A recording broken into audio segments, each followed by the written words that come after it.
வணக்கம். சிவனுடைய திருவிளையாடல்களையும் அது சம்பந்தமான தத்துவங்களையும் தினமும் ஒன்றா பார்த்துட்டு வரோம். அது உங்க எல்லாருக்கும் பிடிச்சிருக்கும்னு நினைக்கிறேன். கேட்குறவங்க நிறைய பாராட்டியும் செய்திகளை போடுறீங்க, வாட்ஸ்அப்ல அனுப்புறீங்க. அதுக்கு நன்றியை தெரிவிச்சுக்கிறேன். இன்னைக்கு ஒரு முக்கியமான செய்தியை சொல்ல போறேன். கஜ சமுகார மூர்த்தி அதனுடைய வரலாறையும் ஐயனார் தோற்றமும் அப்படிங்கிறத பத்தி பேச போறோம்.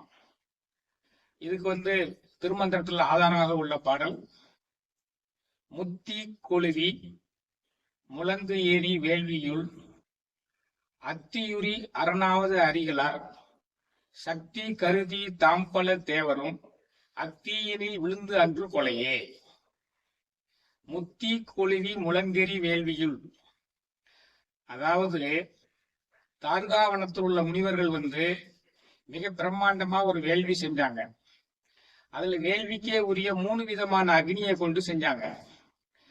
அப்படி 3 விதமான அக்னியை கொண்டு செய்து மிக சக்தி வாய்ந்த பலன்களை எல்லாம் பெற்றார்கள். அதான் முத்தி கொழுவி முழங்கெறி வேள்வியுள் அத்தியுரி அரணாவது அரிகளார் சக்தி கருதி தாம்பல தேவரும் அத்தீனில் விழுந்தன்று கொலையே அப்படிங்கிற பாட்டுல அது குறிப்பிடப்படுகிறது. சக்தியை பெற்றவங்க சும்மா இருக்க முடியாம சகல சக்திகளும் படைத்தவங்க நாங்களும் இறைவனுக்கு சமம் அப்படின்னு சொல்லி இந்த தார்காவன முனிவர்கள்லாம் இறைவனுக்கே சமம்னு சொல்லி பேச ஆரம்பிச்சுட்டாங்க. இறைவனுக்கே சமம்னு பேசும் போதெல்லாம் இறைவன் ஏதேனும் வடிவில அவங்களுக்கு நல்ல புத்தி போடுறதுக்கு முற்படுவார்னு நம்ம பார்த்துருக்கிறோம். அந்த வகையில தான் எல்லாரும் போய் இந்த தார்காவன முனிவர்களுடைய அகம்பாவமும் பேச்சும் தாங்க முடியல அப்படின்னு சொன்ன உடனே ஆதிசிவன் என்ன செஞ்சாரு, பிட்சாடனர் வடிவிலையும் திருமால் மோகினி வடிவிலையும் மாறி, நம்ம பிட்சாடன் வடிவில் உள்ள நம்ம சிவன் திருமாலை போய், நீ மோகினி வடிவில போய் அந்த தார்கா முனிவர்கள் இருக்கக்கூடிய இடத்துல போய் அவங்கள மயக்கினீங்கன்னா எப்பமெல்லாம் பெண் வயப்படுறாங்களோ அப்பமெல்லாம் அவங்க சக்தி போயிடும். இந்த பெண் வயப்பட்டு தன்னுடைய சக்தியை இழந்து மாண்டு போனவர்கள், சக்தி இழந்தவர்கள் நிறைய பேர் நம்ம ஏற்கனவே பார்த்துருக்கோம். இந்திரன் அகலியினால சக்தியை இழந்தான். ராவணன் அதே மாதிரி சீதையினால ஆசைப்பட்டு சக்தியை இழந்தான். இந்த மாதிரி நிறைய பேர் விஸ்வாமித்திரர் மேனைகளை மயங்கி சக்தியை இழந்தாரு. அதனால அவங்களுடைய தவ வலிமையை குறைக்கிறதுக்காக வேண்டி இந்த மோகினியை முதல்ல போய் சொன்னார். மோகினி போய் நீ கொஞ்சம் அவங்களுடைய சக்தியை பூரா அவங்க உங்க மேல காதல் வயப்படும் பொழுது, ஆசைப்படும் பொழுது அவர் சக்தி பாதி குறையட்டும் அப்படின்னு சொல்லி போனார். அதே மாதிரி திருமாலும் மோகினி வடிவத்துல அங்க வந்தவொடனே அவங்களுடைய சக்தி பூரா பாதி குறைஞ்சிருச்சு.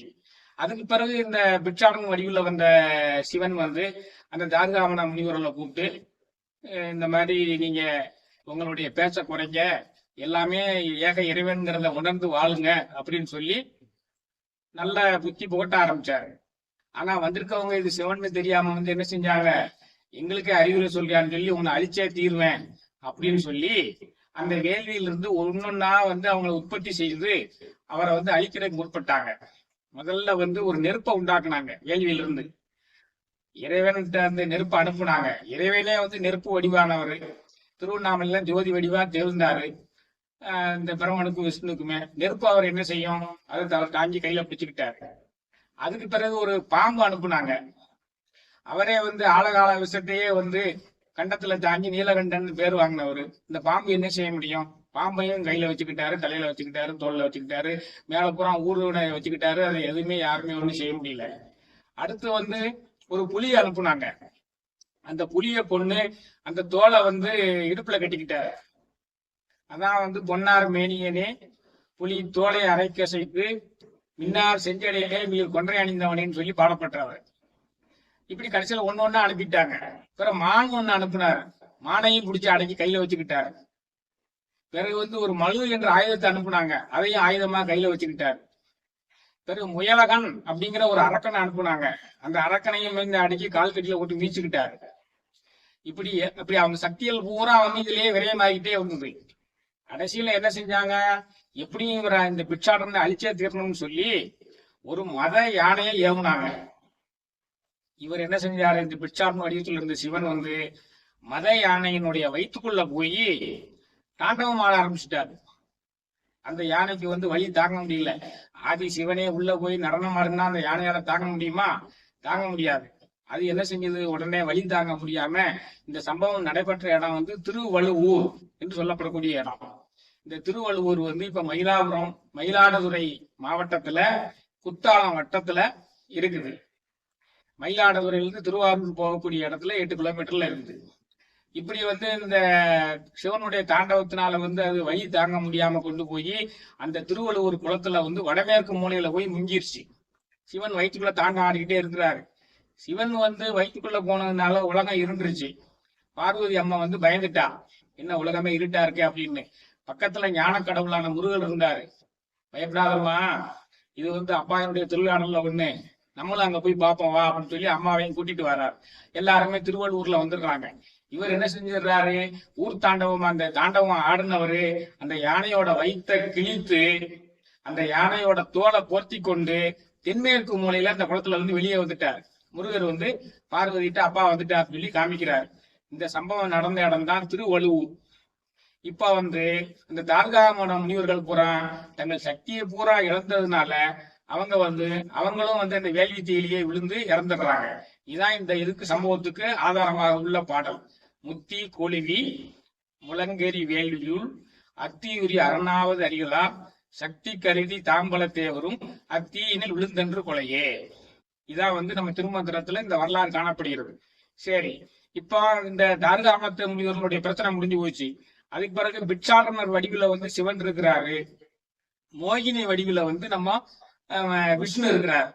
இந்த விஷ்ணுவனுடைய சக்தியும் சிவனுடைய சக்தியும் தோன்றிதான் வந்து ஐயனார் அப்படிங்கிற ஒரு சக்தியை உண்டாக்குறாங்க.